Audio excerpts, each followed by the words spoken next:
Joining us, Aparajita Sarangi is from the BJP, its national spokesperson.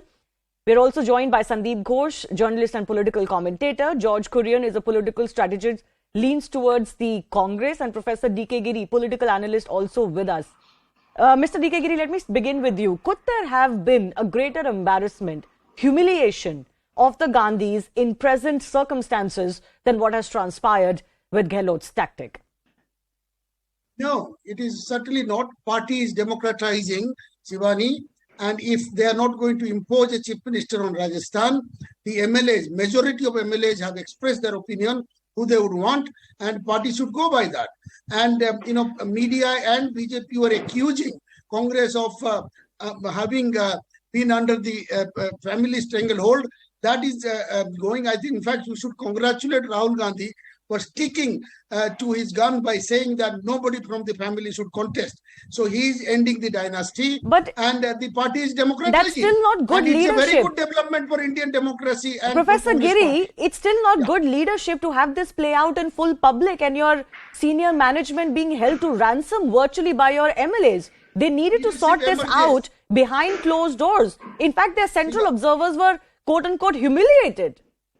Well, central observers will be humiliated if they impose their views and they try to manipulate an opinion. But why couldn't the Congress party handle this with more deftness? Why allow this to become a humiliation in public? Absolutely. When you democratize, people have their freedom to say what they want.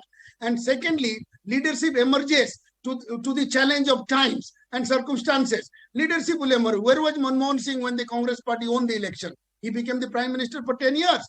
Don't worry about leadership. There is so many leaders and there are so many candidates who can become the president. No, that's not the question I'm asking you. I'll come to that in just a bit. The question I'm asking you is that with the fact that, even the writ of the Gandhis, which was made very clear publicly by Rahul Gandhi, as you said, that there should be only one post, for one person, as long as, as long as his view is concerned.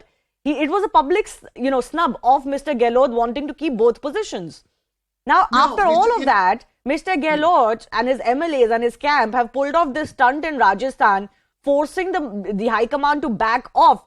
My question is, it doesn't reflect very nicely on how the Congress is being managed. You see, you said it yourself.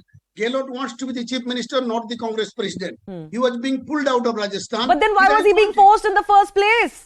Well, I mean, they want a so-called loyalist, like a media says. So I think this is a good development. He has ruled himself out. They will find they will find another candidate. No, he hasn't ruled himself out.